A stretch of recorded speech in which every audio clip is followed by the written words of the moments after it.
O Senhor esteja convosco. Proclamação do Evangelho de Jesus Cristo, segundo Marcos.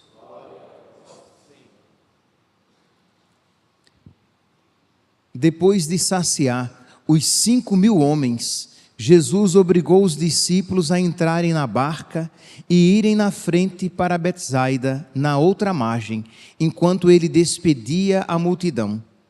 Logo depois de se despedir deles, subiu ao monte para rezar. Ao anoitecer, a barca estava no meio do mar e Jesus sozinho em terra. Ele viu os discípulos cansados de remar, porque o vento era contrário. Então, pelas 3 da madrugada, Jesus foi até eles andando sobre as águas e queria passar na frente deles. Quando os discípulos o viram andando sobre o mar, pensaram que era um fantasma e começaram a gritar.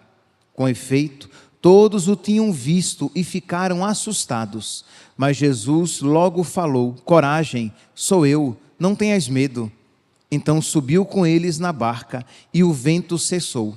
Mas os discípulos ficaram ainda espantados, porque não tinham compreendido nada a respeito dos pães. O coração deles estava endurecido. Palavra da salvação.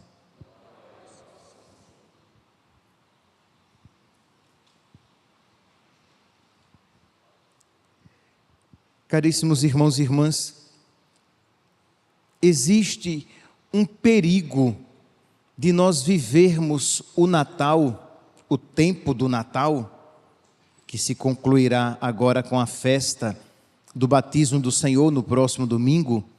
Existe um perigo de nós vivermos o tempo do Natal de uma maneira meramente humana. Existe o perigo de vivermos até a nossa própria religião. Isto é, quando você pratica a sua religião com objetivos meramente imanentes, humanos. Isto é, você vai à igreja porque você se sente bem, que aquilo lhe dá paz, que você sai mais tranquilo, porque lhe dá forças para viver, para trabalhar. Nada disso é mal, mas tudo isso é motivo humano. Nada disso é um motivo sobrenatural, um motivo transcendente, um motivo que custou a encarnação, paixão, morte e ressurreição de nosso Senhor, porque Ele não veio aqui à terra para que nós tenhamos uma vida mais tranquila, mais em paz, nos sintamos bem, mas Ele se encarnou e veio para nos levar para o céu, para nos resgatar dos nossos pecados. Então existe o perigo de vivermos a nossa religião de uma maneira imanente, materialista, como existe a possibilidade de vivermos o Natal desta maneira meramente humana, teto baixo, uma maneira rasteira. Não é má, mas é uma maneira muito superficial. Então, você vive o Natal porque é muito bom estarmos juntos, a família se reúne, nós fazemos uma ceia, nós trocamos presentes, porque Deus é muito bom, Deus foi muito bom comigo, colocou até Deus na história. Mas é tudo muito rasteiro, não existe aqui uma sobrenaturalidade, isto é, eu celebro o Natal porque o meu Deus veio à terra se encarnar para me levar com Ele. O meu Deus veio à terra e se fez homem para que eu seja divino, para que eu seja divinizado, para que eu alcance a salvação. O meu Deus veio à terra, se encarnou, tomou um corpo para sofrer por mim, me dar essa grande prova de amor, morrer por mim e ressuscitar para a minha salvação. Então são motivos sobrenaturais, é uma visão verdadeiramente cristã. Pois bem, então existe esta possibilidade de nós vivermos o Natal, de vivermos a nossa religião de uma maneira meramente humana, e foi o que aconteceu ontem na multiplicação dos pães. O evangelho de hoje termina dizendo assim: mas os discípulos ficaram ainda mais espantados, porque não tinham compreendido nada a respeito dos pães. Jesus hoje caminhou sobre as águas, mas no finalzinho do evangelho de hoje diz: olha, mas eles não compreenderam nada ontem e hoje piorou. Se ontem na multiplicação dos pães, eles já por causa do coração endurecido, eles não compreenderam nada, hoje, sem comentários. Então, aconteceu isso, isto é, eles viram o que Jesus fizera, só que eles compreenderam de uma maneira meramente humana, isto é, foi muito legal. Nós estávamos com fome e ele nos deu pão. Ele resolveu o problema. Isto é, nós estávamos numa situação complicada e ele deu a solução. É muito bom andar com ele. Ninguém passa fome. É muito bom andar com ele porque ele tem soluções fantásticas. Mas percebe que é uma visão meramente humana. Jesus depois, em outras passagens, vocês vão ver que Jesus até corre, porque o povo começa a buscar Jesus, porque ele multiplica pão, porque ele nos deu de comer. Então ficou algo muito interessante, mas é sempre uma visão imanente, uma visão rasteira, uma visão materialista, uma visão que nos cega para a verdadeira finalidade de todos os milagres de nosso Senhor, que é nos abrir a fé na sua divindade, que consequentemente, nos abre ao dom da salvação. Pois bem, então Jesus, para curar esta situação na qual os apóstolos se encontravam, isto é, eles não tinham compreendido nada, o que é que Jesus faz? Diz aqui que Jesus os despede, manda que eles saiam. Jesus obrigou os discípulos a entrarem na barca. Então demonstra aqui que eles não queriam, eles queriam ajudar Jesus naquela situação. Não, Jesus, vão, saiam. Os obrigou a entrarem na barca e irem na frente para Betsaida, na outra margem, enquanto Jesus despedia a multidão. Diz então que Jesus logo depois vai rezar, e ao anoitecer a barca estava no mar, e Jesus então vai caminhando sobre as águas e faz de conta que vai passar por eles. Aqui lembra o que? A teofania, lá em Êxodo capítulo 33, quando Deus manda Moisés entrar na fenda da rocha, porque a glória de Deus vai passar. Ou Elias, lá em 1 Reis capítulo 19, quando Elias vê a glória de Deus passando, que não estava na tempestade, no vendaval, mas a glória de Deus passou. Pois bem, então é como que a glória de Deus passasse pela barca onde estavam os discípulos, e eles, assustadíssimos, ficaram assustados. Mas Jesus disse: coragem, sou eu sou. Lembra que uma manifestação é uma teofania, uma manifestação de Deus. Coragem, eu sou eu.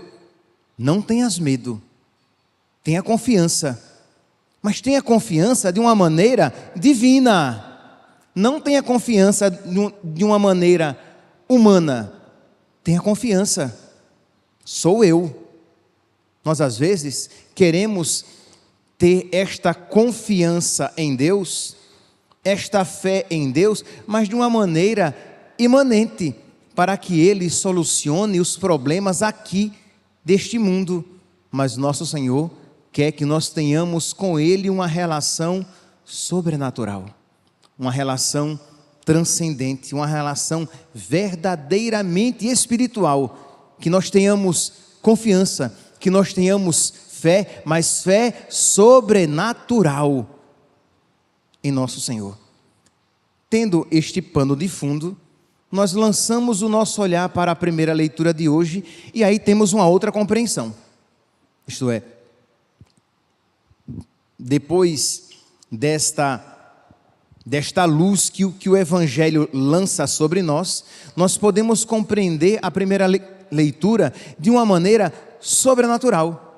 No versículo 11, aqui já no início da primeira leitura de hoje, retirada da primeira carta de São João, capítulo 4, versículo 11, diz assim: caríssimos, se Deus nos amou assim, nós também devemos amar-nos uns aos outros. Amai-vos uns aos outros. Todo mundo gosta. Até que não é cristão. Uma pessoa que não tenha uma má vontade no seu coração, ela não recusa isso. Amai-vos uns aos outros. Se nós nos amássemos, não haveria guerra. Se nós nos amássemos, não haveria conflito, não haveria confusão, haveria paz, haveria justiça, não haveria pobreza, haveria paz. Percebe que é uma visão bem utópica. Por quê? Porque quem normalmente, prescindindo de Cristo, quem isso diz, está pressupondo, por amor, apenas um afeto humano. Então, amai-vos uns aos outros. Nós devemos nos amar e nos amar uns aos outros. Mas se este amor for compreendido de uma maneira meramente humana, este amor não salva nada nem ninguém. Se este amor ele for compreendido como um afeto cuja fonte sou eu, este amor não salva ninguém, é sempre fadado ao fracasso, e nós temos centenas e milhares de experiências semelhantes.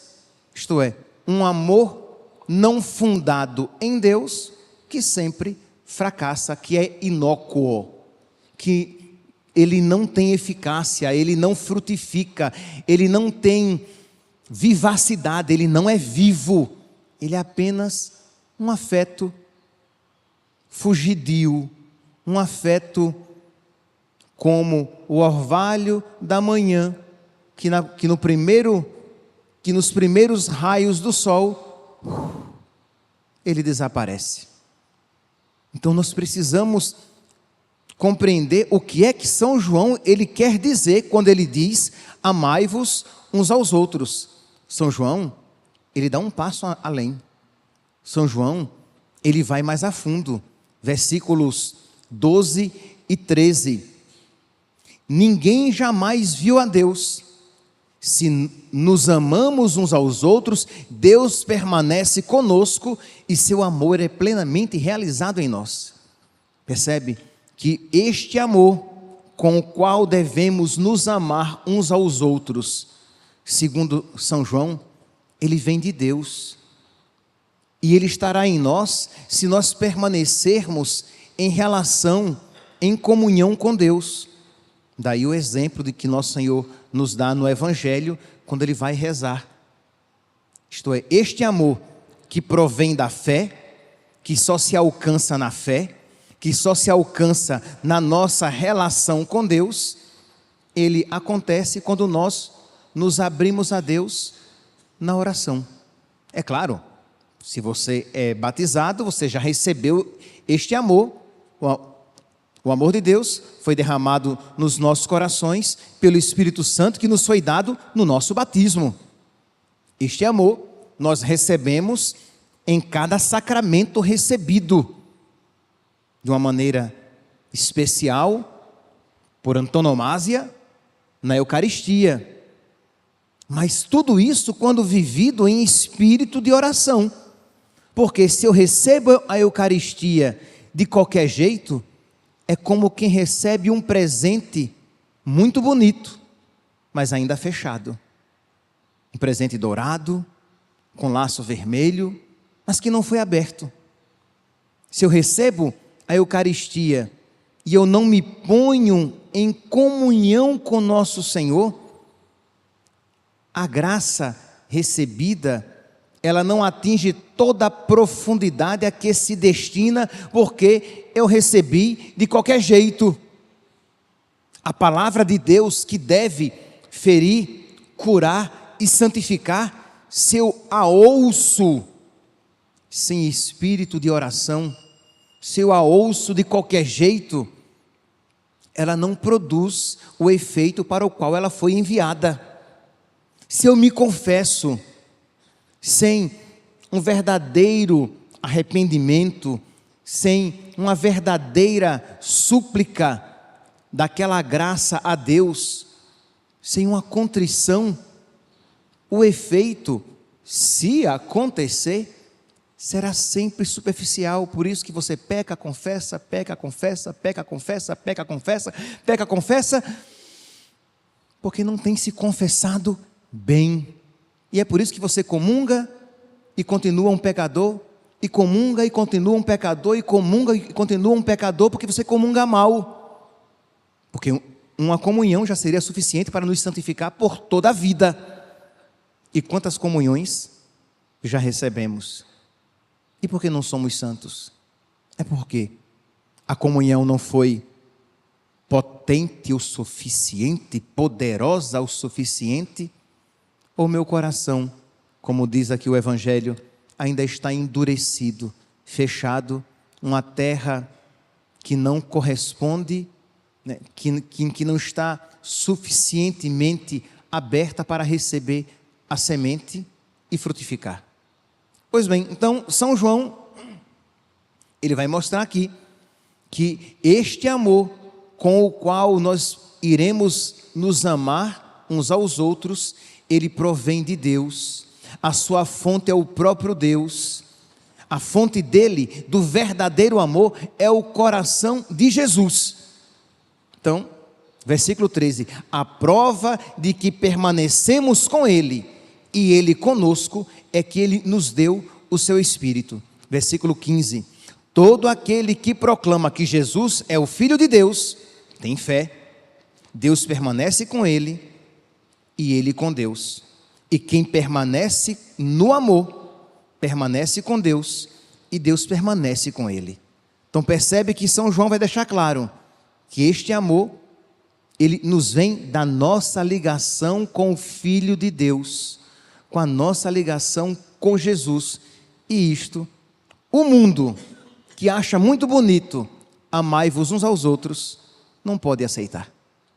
Porque quando você diz então que para você amar de verdade, você precisa crer em Jesus, que para você amar de verdade, você precisa estar em estado de graça para permanecer com Ele e Ele com você em amizade, para você ter esse amor verdadeiro, que talvez a palavra técnica mais adequada seja caridade, para que você tenha caridade, para que você ame o próximo por causa de Jesus, para que você ame Jesus no próximo, que nele, né? Jesus que nele habita. Quando você ama, porque isto alegra o coração de Jesus. Quando você ama, porque você sabe que isso faz com que você tenha cada vez mais comunhão com o nosso Senhor, porque Deus é amor. Então, quando você ama, você está profundamente ligado a Jesus. Então, quando você faz isso, porque você crê em Jesus, é o diferencial, é o que nos faz verdadeiramente cristãos, e é o que o mundo, segundo São João, que recusou Deus, não pode aceitar. Que nós hoje então, meus irmãos, peçamos a Deus a graça de uma comunhão mais profunda com Deus. Eu falei que existe a possibilidade de você praticar sua religião de uma maneira meramente humana, imanente, materialista.